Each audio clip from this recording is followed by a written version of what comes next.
যে দেখো, এর আগে মানে আমি যেটা আর কি বোরের তত্ত্ব অনুযায়ী যেটা বলছিলাম পরমাণু গঠনের, সেখানে বাস্তবে তো আমরা রেখা বর্ণালী পেয়েছিলাম। রেখা বর্ণালী মানে কি না, মাঝে মাঝে বর্ণালী পেয়েছি, মাঝে মাঝে পাইনি, মাঝে মাঝে পেয়েছি, মাঝে মাঝে পাইনি, এটা বাস্তব।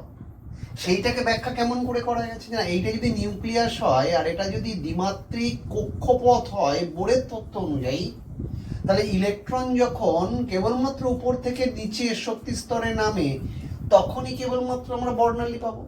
সবসময় তার ইলেকট্রন নামছে না, যার জন্য আমরা কন্টিনিউয়াস বা নিরবিচ্ছিন্ন বর্ণালী আমরা পাচ্ছি না, তার পরিবর্তে আমরা রেখা বর্ণালী পাচ্ছি। তাহলে রেখা বর্ণালী কেন সৃষ্টি হয় তার ব্যাখ্যাটা হয়ে গেল। এরপরে সমস্যা দেখা দিল। সমস্যাটা কি? ধরো আমি বলছি বোরের তত্ত্ব অনুযায়ী একটা ইলেকট্রন N2 কক্ষ থেকে নামছে হচ্ছে N1 কক্ষে। স্বাভাবিক নিয়ম অনুসারে এই দুটো কক্ষের শক্তি নির্দিষ্ট, সুতরাং নির্দিষ্ট কক্ষ থেকে আর একটা নির্দিষ্ট কক্ষে নামলে, ধরো N1 হচ্ছে নিম্ন শক্তি স্তর, তাহলে নামলে যে পরিমাণ শক্তি ত্যাগ করছে সেই শক্তিটা একটা নির্দিষ্ট বর্ণের আলোকে নির্দেশ করছে। এখন একটা রেখা পেলাম বোর তত্ত্ব অনুসারে, স্বাভাবিক একটা কক্ষ থেকে আর একটা কক্ষে নেমেছে। সমস্যাটা দেখা দিল অন্য সময়, যখন এই যে রেখাটা আমি পেলাম, এই রেখাটাকে আমি উচ্চ বিশ্লেষণী ক্ষমতাযুক্ত স্পেকট্রোস্কোপের মধ্যে নিলাম। উচ্চ বিশ্লেষণী ক্ষমতাযুক্ত স্পেকট্রোস্কোপ, তখন কি দেখা গেল বাস্তব ঘটনা? তখন বাস্তব ঘটনা দেখা গেল এই একটা রেখা, সেটা ভেঙে দেখলাম অনেকগুলো রেখা বর্ণালী হয়েছে, অনেকগুলো রেখা বর্ণালী হয়েছে। তখন সমস্যা তৈরি হলো, তাহলে কি ইলেকট্রনের যে কক্ষপথগুলো বলছি, সেই কক্ষপথের ভেতরেও কি আরো শক্তি স্তর রয়েছে? যদি না থাকতো তাহলে এই একটা রেখা এতগুলো রেখা বর্ণালী তৈরি করতে পারতো না। এটা কি করে হতে পারে? ধরো আমি বলছি যে এটা হচ্ছে একটা কক্ষ, এটা নিউক্লিয়াস, এইটা একটা কক্ষ, এইটা কক্ষ, মানে এই গোটাটাকে আমি একটা কক্ষ ধরে নিচ্ছি। ধরো এরপরে আরেকটা স্তর আছে, এইটা আরেকটা কক্ষ, তাহলে এটা একটা কক্ষ ধরে নিচ্ছি। এইবার কি হচ্ছে না, একটা রেখা থেকে বোর কি বলেছিল, N1 থেকে N2 তে নামলে একটা রেখা পাওয়া গেল, রাইট? কিন্তু আরো রেখা পাচ্ছি, সেটা আমাকে এই মানেটা বোঝাতে চাইছে যে হয়তো ইলেকট্রনগুলো এই যেটা কক্ষপথ বলে মনে করছি তার মধ্যে আরো উপশক্তি স্তর রয়েছে, মানে আরো বিভিন্ন এনার্জি স্তর রয়ে গেছে। তার মানে ধরো আমি বলছি এর ভেতরেও ধরো আরো এনার্জি স্তর রয়ে গেছে। তার মানে ইলেকট্রনটা যখন এই কক্ষে আছে বলে মনে করা হচ্ছে, তাহলে এই ইলেকট্রনটা এই কক্ষের ভেতরে আরো যদি বিভিন্ন উপশক্তি স্তর থাকে তার মধ্যে এখানে থাকতে পারে। তাহলে এর শক্তি একরকম, তার নিচেরটা শক্তি আর এক রকম, তার নিচেরটা শক্তি আর এক রকম। ঠিক একইভাবে পরবর্তী কক্ষের ভেতরে যে আরো শক্তি স্তর রয়েছে তাদের প্রত্যেকের শক্তিগুলো আলাদা আলাদা। তাহলে ইলেকট্রনটা যদি N2 কক্ষে থাকে বোর তত্ত্ব অনুযায়ী, আমি তো জানি না ইলেকট্রনটা হয়তো এখানে থাকতে পারে, তাহলে সেই ইলেকট্রনটা ওইখান থেকে এখানে নামতে পারে। তাহলে এদের দুজনের মধ্যে শক্তির পার্থক্য নির্দিষ্ট, যা নির্দিষ্ট বর্ণের আলো পেয়ে গেলাম। আবার এই ইলেকট্রনটা হচ্ছে গিয়ে এখান থেকে তার নিচেরটাতে নামতে পারে, তার দুজনের মধ্যে শক্তির পার্থক্য আরেক রকম, যার জন্য আরেকটা বর্ণের আলো তৈরি করবে।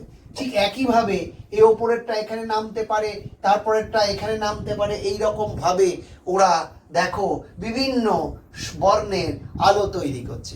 অর্থাৎ বোর বর্ণিত একটা যে কক্ষ ছিল, সেই একটা বোর বর্ণিত যে একটা রেখা ছিল, সেই রেখাটার মধ্যে আবার অনেকগুলো রেখা বর্ণালী তৈরি হলো। আর বাস্তব ক্ষেত্রে আমরা অনেকগুলো রেখা বর্ণালী দেখতে পাই। দিয়ে কি ধারণাটা তৈরি করা হলো? তাহলে আমি ইলেকট্রনের চরিত্র ব্যাখ্যা করতে চাইছি, কোথায় থাকে, কেমন, গতিবেগ, ত্বরণ, সরণ, এসব জানতে চাইছি। তার জন্য আমাদের কি প্রয়োজন ছিল? Quantum number. তাহলে এইবার এই ঘটনাটা আমাদের কাছে আনএক্সপেক্টেড, আমাদের ব্যাখ্যাতে মিলছে না। তার মানে ইলেকট্রনের চরিত্র জানার জন্য নতুন করে কি আনতে হবে? আর একটা কোয়ান্টাম সংখ্যা। সেই যে নতুন আর একটা কোয়ান্টাম সংখ্যা নিয়ে এলাম, সেটাকে বলা হচ্ছে তোমার অ্যাজিমুথাল কোয়ান্টাম সংখ্যা বা গৌণ কোয়ান্টাম সংখ্যা বা অরবাইটাল কোয়ান্টাম সংখ্যা। অরবাইটাল কোয়ান্টাম নাম্বার বা অ্যাজিমুথাল কোয়ান্টাম নাম্বার বা গৌণ, বাংলায় বলা হয় গৌণ কোয়ান্টাম সংখ্যা, সেটাকে প্রকাশ করি আমি কি দিয়ে? এল দিয়ে। এই এলটা নির্দেশ করছে বিভিন্ন মানে উপশক্তি স্তর বা উপকক্ষকে। উপশক্তি স্তর কেন না, কক্ষের ভেতরে দেখলাম যে বিভিন্ন শক্তি স্তর রয়েছে, তাদের শক্তিগুলো আলাদা আলাদা। এইটা ব্যাখ্যা করার জন্য ফিল্ডে নেমে পড়লেন বিজ্ঞানী সমারফিল্ড। বিজ্ঞানী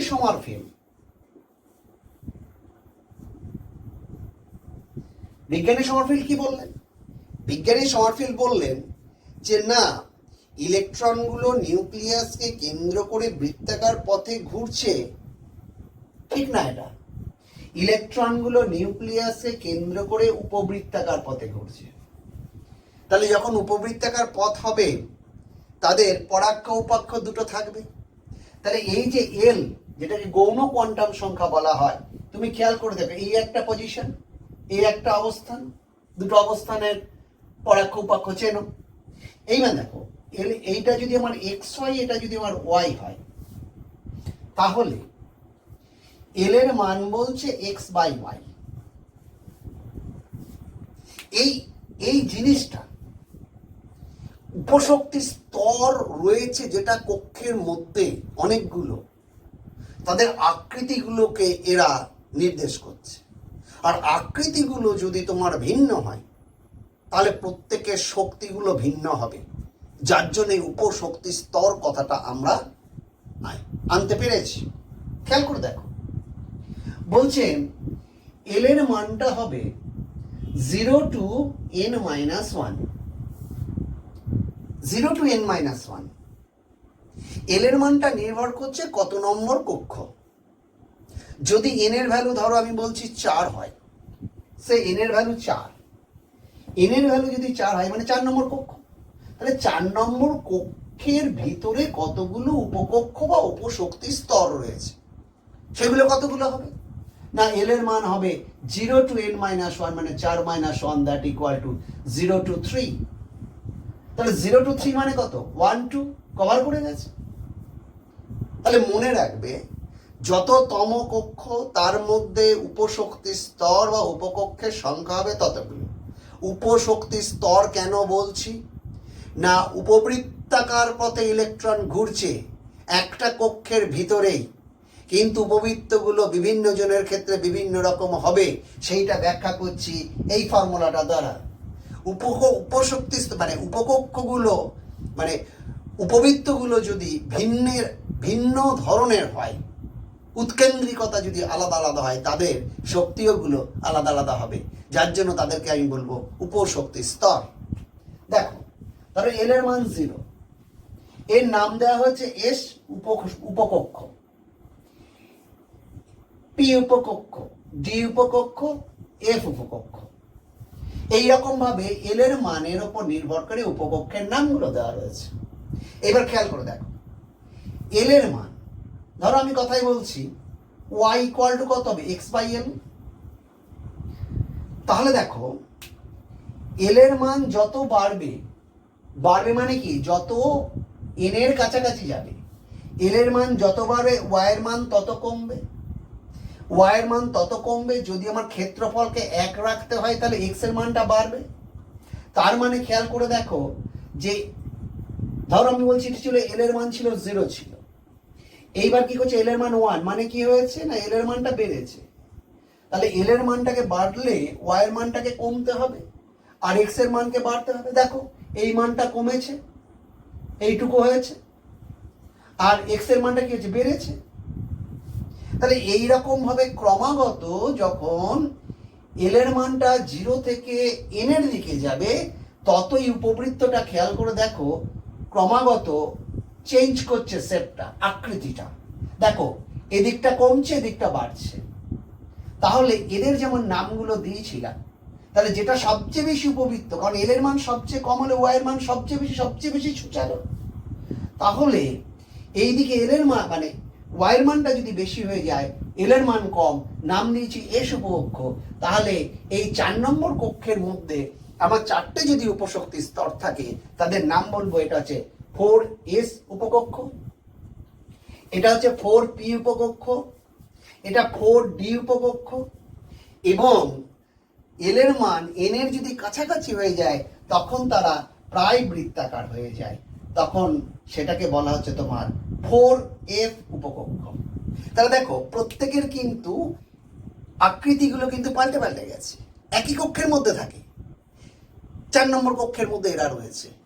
তাহলে ইলেকট্রন যখন 4 নম্বর কক্ষে আছে বোরের তত্ত্ব অনুযায়ী, তারপরে সমারফেল্ডের তত্ত্ব অনুযায়ী 4 নম্বরের মধ্যে কোথায় আছে, এই এসে যদি থাকে তার শক্তি একরকম, পি এ থাকলে তার শক্তি একরকম, তো দেখা গেছে যারা যত বেশি উপবৃত্ত তাদের শক্তি হচ্ছে তত কম।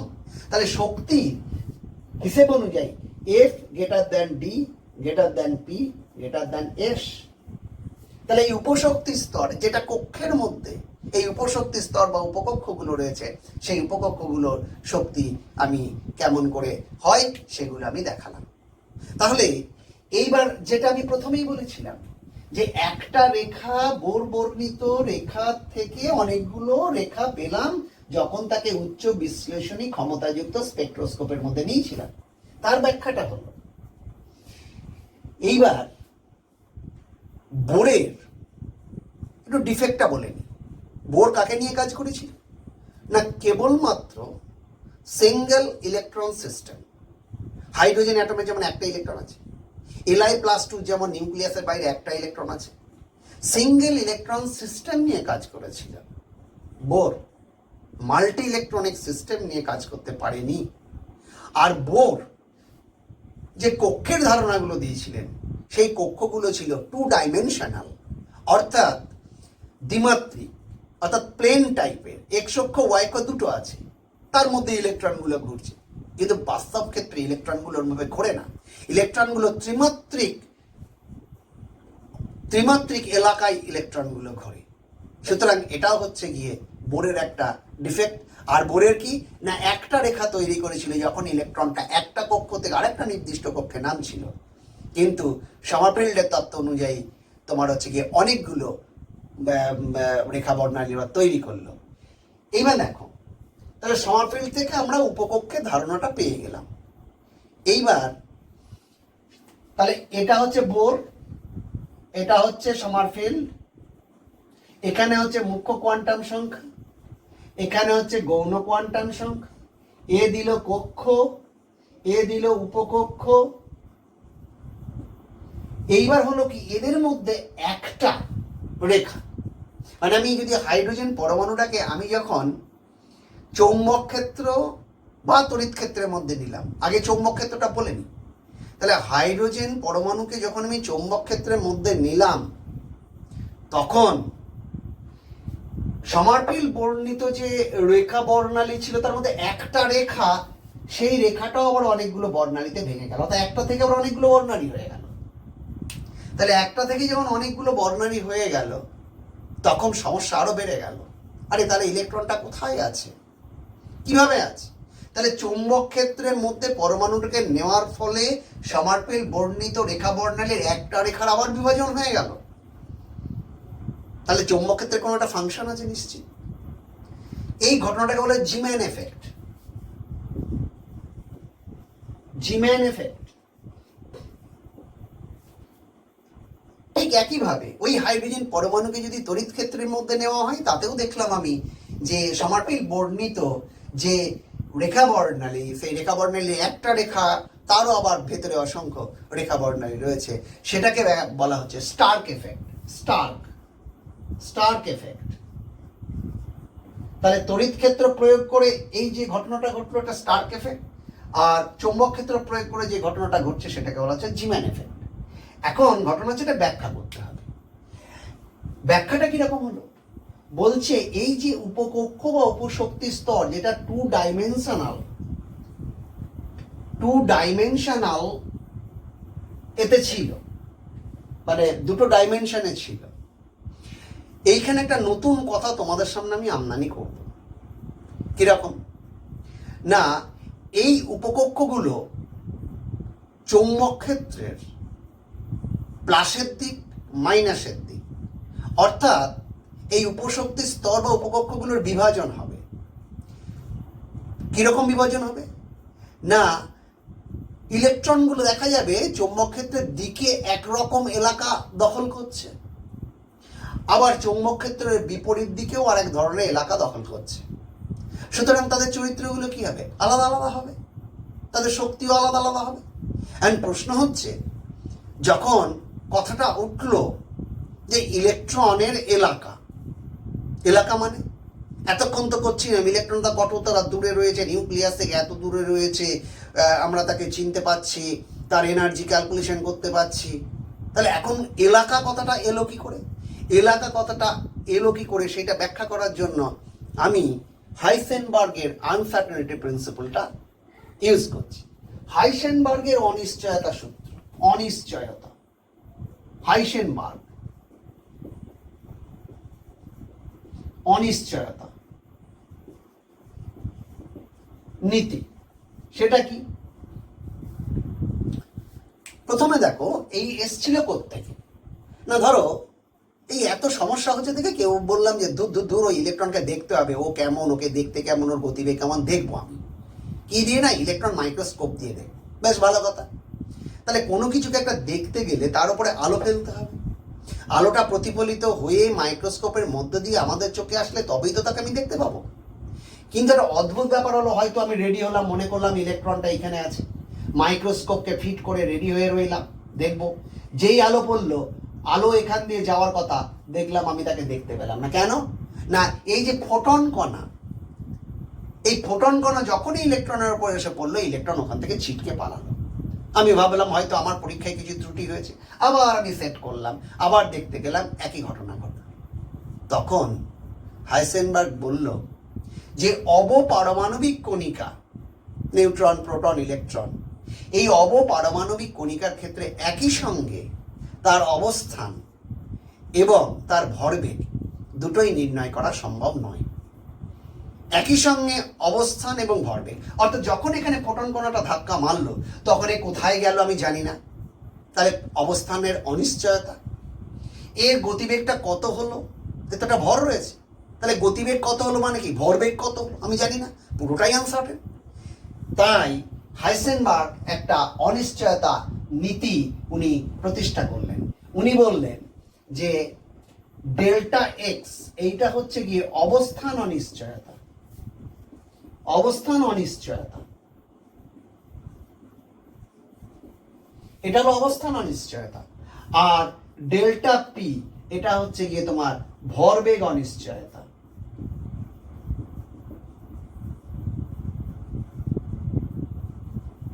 তো উনি বললেন delta x into delta P, অবস্থান অনিশ্চয়তা, ভরবেগ অনিশ্চয়তা, greater than equal to h/4 pi. H হচ্ছে প্লাঙ্কস কনস্ট্যান্ট, আর হচ্ছে পাই তো নিশ্চয়ই জানো। এইটা হচ্ছে গিয়ে হাইসেনবার্গের অনিশ্চয়তা নীতি। আমি এটা এখানে আনলাম কেন? আনলাম তার পেছনে একটা কারণ হলো, ঠিক খানিক আগে যখন জিম্যান এফেক্ট বা স্টার্ক এফেক্ট বলতে গেলাম, তখন একটা কথা আমি নিয়ে আসলাম, কি না, এলাকা। আমি হাইড্রোজেন গ্যাসকে নিয়েছি, তাকে চৌম্বক ক্ষেত্রের মধ্যে রেখেছি, সমারফিল্ড বর্ণিত রেখার আবার বিশ্লেষণ আছে। তার মানে আমি বললাম যে ইলেকট্রনগুলো, সেগুলো ওই চৌম্বক ক্ষেত্রে কখনো প্লাসের দিকে যাচ্ছে, কখনো মাইনাসের দিকে যাচ্ছে। চৌম্বক ক্ষেত্রের দিকে যাচ্ছে, ওটা ভেক্টর রাশি, আবার কোনো সময় বিপরীত দিকে যাচ্ছে। তাদের হচ্ছে গিয়ে শক্তিগুলো আলাদা আলাদা হচ্ছে এলাকার। তাহলে যখন এলাকা বলছি, এটা বললাম কেন না, ইলেকট্রনগুলো তো আমি কখনো দেখতে পাবো না, আমি তো চেষ্টা করেছিলাম দেখতে, আমি দেখতে পাবো না। শুধু আমি বলতে পারি যে ইলেকট্রন এই এলাকায় পাওয়ার সম্ভাবনা বেশি। সেই এলাকাগুলোকে নাম দেওয়া হলো অরবাইটাল, কক্ষক। তাহলে সেইটা ব্যাখ্যা করার জন্য নতুন একটা কোয়ান্টাম সংখ্যা আমদানি করা হলো, যে কোয়ান্টাম সংখ্যাকে বলা হচ্ছে তোমার ম্যাগনেটিক কোয়ান্টাম সংখ্যা। তাহলে চৌম্বকীয় কোয়ান্টাম সংখ্যা ব্যাখ্যা করছে কাকে? চৌম্বকীয় কোয়ান্টাম সংখ্যাটা ব্যাখ্যা করছে কক্ষককে। কক্ষক, কক্ষক কাকে বলে? নিউক্লিয়াসের চারিদিকে যে জ্যামিতিক ত্রিমাত্রিক অঞ্চলে নিউক্লিয়াসের চারিদিকে যে জ্যামিতিক ত্রিমাত্রিক অঞ্চলে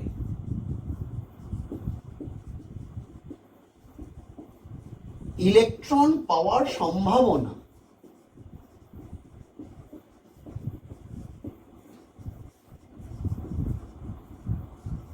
সবচেয়ে বেশি, তাকে বলে কক্ষক। তাহলে নিউক্লিয়াসের চারিদিকে যে জ্যামিতিক ত্রিমাত্রিক অঞ্চলে ইলেকট্রন পাওয়ার সম্ভাবনা সবচেয়ে বেশি, সেই এলাকাটাকে বলা হচ্ছে কক্ষক। তাহলে এলাকা মানে হচ্ছে চৌম্বক ক্ষেত্র অ্যাপ্লাই করার পর চৌম্বক ক্ষেত্রের দিকে হতে পারে বা চৌম্বক ক্ষেত্রের বিপরীত দিকে হতে পারে। এইটা নির্ভর করছে কার ওপরে? না এল এর মানের ওপর নির্ভর করছে। এল মানে কি? না গৌণ কোয়ান্টাম সংখ্যা, যেটা উপশক্তি স্তর বা উপকক্ষকে নির্দেশ করেছিল। এবার তারপরে চলে এসো, এল এর মান যদি তোমার ধরো সে 1 হয়, এটা কোন উপকক্ষকে নির্দেশ করছে? পি উপকক্ষকে নির্দেশ করছে, রাইট? কিন্তু যখন আমি হাইড্রোজেন পরমাণুটাকে আমি চৌম্বক ক্ষেত্রের মধ্যে নিয়েছি, তাহলে খেয়াল করে দেখো, এই দিকটা হচ্ছে চৌম্বক ক্ষেত্রের প্লাসের দিক, এটা হচ্ছে প্লাসের দিক চৌম্বক ক্ষেত্রে, এটা হচ্ছে মাইনাসের দিক। এইবার কি করেছে দেখো, যখন চৌম্বক ক্ষেত্র নেওয়া হয়েছে তখন হচ্ছে কি তাদের ধনাত্মক দিকও আছে, তার বিপরীত দিকও আছে। এইটুকু হচ্ছে ধরো +1, তাহলে এদিকে কত হবে? এটা -1 আর এখানটা 0। তো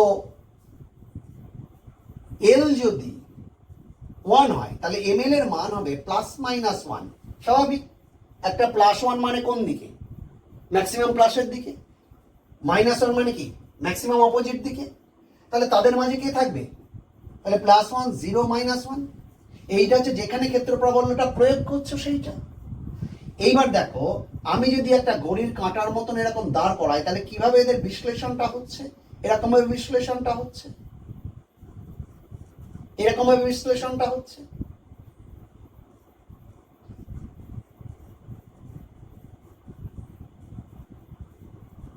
এটা +1, এদিকটা যে -1, এইভাবে বিশ্লেষণ হচ্ছে। তাহলে প্লাসের দিকে এনার্জি একরকম, জিরোতে এনার্জি একরকম, মাইনাসের দিকে ক্ষেত্র প্রাবল্যে আরেক রকম যখন হবে ওই এলাকাগুলো, তখন তাদের শক্তিগুলো আলাদা আলাদা হবে। তাহলে একটা উপশক্তি স্তরে ইলেকট্রন আছে, সেই উপশক্তি স্তরের মধ্যে আবার চৌম্বক ক্ষেত্রের মধ্যে বিভাজন হয়ে গেল, তাহলে ইলেকট্রনগুলো বিভিন্ন শক্তি স্তরে রইল। সেখান থেকে যখন আবার পরবর্তী কক্ষের ভিতরে উপশক্তি স্তরের বিভিন্ন কক্ষকে নামবে, তখন তো স্বাভাবিক নিয়মেই একটা রেখা থেকে অনেকগুলো রেখা পাবো। ধরো আমি বলছি উপশক্তি স্তর এল, এল এর হচ্ছে গিয়ে মান 1, তাহলে পরবর্তী কক্ষের আরেকটা যেটা এল এর মান ধরো আমার 0 আছে, তাহলে যেটা এল এর মান 1, তার ভেতরে তো অনেকগুলো আবার শক্তি স্তর রইল।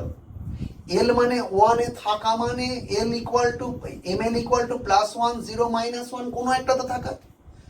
তাহলে যখন +1 এ ছিল, +1 এ থাকার পর পরবর্তী উপশক্তি স্তরের কোনো একটা কক্ষকে, নির্দিষ্ট কক্ষকে যদি নামে, ধরো আমি বলছি সে এস কক্ষকে যদি নামে, তাহলে এইখান থেকে যখন এখানে নামবে, তাহলে এর জন্য একটা শক্তি স্তর, শক্তির পার্থক্য একটা, তাহলে তার জন্য একটা রেখা। যখন ইলেকট্রনটা এর মধ্যেই ছিল, এল ইকুয়াল টু 1 উপশক্তি স্তরে ছিল, তার মানে হচ্ছে গিয়ে যেখানে কক্ষকটার আমি বলছি ক্ষেত্রে চৌম্বক ক্ষেত্র প্রয়োগ করা হয়েছিল যে স্থানে, সেইখানকার কক্ষক থেকে যখন ইলেকট্রনটা পরবর্তী উপশক্তি স্তরে নামলো, তাহলে এদের শক্তির পার্থক্য আরেক রকম, তার জন্য আরেকটা বর্ণালী পেলাম। আবার যখন নিচেরটার থেকে যখন এখানে নামলো, এর শক্তির পার্থক্য আরেক রকম, যার জন্যে আরেকটা রেখা পেলাম। কিন্তু নেমেছিল কত? এল ইকুয়াল টু 1 থেকে এল ইকুয়াল টু 0-তে নেমেছিল। তাহলে সমারফিল্ডের তত্ত্ব অনুযায়ী এখান থেকে নামার জন্য একটা পেয়েছিল, ওটা একটি। এখানে পেয়ে গেলাম কি অনেকগুলো, 3টে পেয়ে গেলাম। তাহলে এইভাবে যখন পরমাণুটাকে, হাইড্রোজেন পরমাণুটাকে চৌম্বক ক্ষেত্র বা তড়িৎ ক্ষেত্রের মধ্যে নেওয়া হলো, তখন দেখা গেল সমারফিল্ড বর্ণিত যে রেখা, সেই রেখার মধ্যেও আবার বিশ্লেষণ ঘটে গেল। এইগুলোকে নির্দেশ করছে এই যে শক্তির স্তর, এটা তো বাস্তব। এইটা ব্যাখ্যা করতে গিয়ে আমার এই জায়গাটাই পৌঁছতে হলো। এইগুলোর নাম দেওয়া হলো কক্ষক। কক্ষক, যেটা খানিক আগে তোমাকে আমি সংজ্ঞাটা দিয়েছিলাম, কক্ষক। এদের নাম আছে, এদের নাম আছে। এটা কোন উপকক্ষের কক্ষক? পি উপকক্ষের কক্ষক। তাহলে পি উপকক্ষের কক্ষক। এদের এবার প্রত্যেকের শক্তি আলাদা, এদের নাম দেওয়া রয়েছে। এটাকে বলে পিএক্স, এটাকে বলে পিওয়াই, এটাকে বলছে পিজেড। এই কক্ষকগুলোকে কেমন দেখতে, তার আগে আমি দেখিয়ে দিই এই কক্ষকগুলোকে দেখতে কেমন। এই কক্ষকগুলোকে দেখতে হচ্ছে ডাম্বেল আকৃতি। ডাম্বেল আকৃতি কিরকম? এইরকম। ধরো এটা হচ্ছে এক্স এক্স ড্যাশ, এইরকম ডাম্বেল আকৃতি। মানে ডাম্বেলের দুটো লোব আছে, একটা লোব এক্স অক্ষ বরাবর আর একটা লোব হচ্ছে এক্স ড্যাশ অক্ষ বরাবর। তার মানে কি, the probability of finding electron in space, এখানে ইলেকট্রন পাওয়ার সম্ভাবনা সবচেয়ে বেশি, দ্যাট ইজ পিএক্স। তার মানে এদের যে লোবগুলো that will be directed towards this X direction, X axis. তাহলে এটাকে বলা যায় পিএক্স।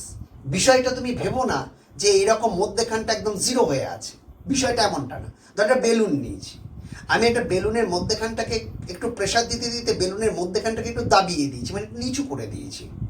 দিয়ে কি হলো, এদিকটা একটু ফুলে গেল, এদিকটা একটু ফুলে গেল, কিন্তু মধ্যেখানটা একদম গায়ে গায়ে লেগে গেল না, ওই একটু নিচু হয়ে গেল। অর্থাৎ বিষয়টা হচ্ছে ভাববে এরকম ভাবে, এইরকম ভাবে, এই যে দেবে গেল, এইখানে যে নিউক্লিয়াসটা, আর এইগুলো হচ্ছে ডাম্বেলের লোব। এইগুলো, এটা এক্স এক্স ড্যাশ অক্ষ বরাবর রয়েছে, so it is px। Similarly ঠিক একইভাবে আরো কক্ষক রয়েছে, কে কে না, py। যদি এটা y y ড্যাশ অক্ষ হয়, y y ড্যাশ হয়, তাহলে এখানে কি কেমন রয়েছে, এরকম ভাবে রয়ে গিয়েছে ডাম্বেল আকৃতি। লোবগুলো কোথায় না, y y ড্যাশ অক্ষ বরাবর রয়েছে। তারপরে কি রয়েছে, জেড অক্ষ, জেড জেড ড্যাশ, 3 ডাইমেনশনাল। তো সংজ্ঞাটাই দেখবে আমি দিয়েছি, নিউক্লিয়াসের চারিদিকে যে জ্যামিতিক ত্রিমাত্রিক অঞ্চলে ইলেকট্রন পাওয়ার সম্ভাবনা সবচেয়ে বেশি, সেটাকে বলা হচ্ছে কক্ষক। তাহলে এর ক্ষেত্রে Z z dash like this, এটা হচ্ছে গিয়ে পিজেড। আমি একবারে পিএতে চলে গেছি। এইবার দেখো এল এর মান যদি 0 হয়, অর্থাৎ এস উপকক্ষ যদি হয়, তাহলে এস উপকক্ষের ক্ষেত্রে যখন চৌম্বক ক্ষেত্র বা তড়িৎ ক্ষেত্র প্রয়োগ করি, তাদের বিশ্লেষণটা কেমন হয় দেখি। তাহলে এস উপকক্ষ মানে কত, এল এর মান কত, এল ইকুয়াল টু কত, 0। তাহলে এম এল এর মান কত হবে, প্লাস মাইনাস 0। তাহলে প্লাস 0 যা মাইনাস 0 তাই। এবং এদের সেটটা হচ্ছে, সুতরাং এস উপকক্ষের কটা কক্ষক, কক্ষক হচ্ছে একটি। এস উপকক্ষের কক্ষক হলো একটি। দেখতে কেমন বলছে, দেখতে যে স্ফেরিক্যাল সিমেট্রিক্যাল। স্ফেরিক্যাল সিমেট্রিক্যাল মানে হচ্ছে ধরো ফুটবলের মতো। ফুটবলের একদম যে নিউক্লিয়াস মানে একদম কেন্দ্র, সেই কেন্দ্রটা ধরো নিউক্লিয়াস আছে। তাহলে নিউক্লিয়াসের চারিদিকে ওই যে স্ফেয়ার টাইপ যে এরিয়া, ওই স্ফেয়ার টাইপের এরিয়ার মধ্যে ইলেকট্রন পাওয়ার সম্ভাবনা সবচেয়ে বেশি। তাহলে এস যে কক্ষক, এস উপকক্ষ হচ্ছে কেমন, এস উপকক্ষ সবচেয়ে বেশি ইলেকট্রিক। কিন্তু এস কক্ষক, অর্থাৎ পরমাণুটাকে যখন চৌম্বক ক্ষেত্র বা তড়িৎ ক্ষেত্রে রাখা হলো, তখন তাদের যে বিশ্লেষণ, সেইটা হচ্ছে গিয়ে এই যে x x dash, y y dash, z z dash, এইটা হচ্ছে গিয়ে এস কক্ষক। তাহলে এস কক্ষক পি কক্ষকের ধারণাগুলো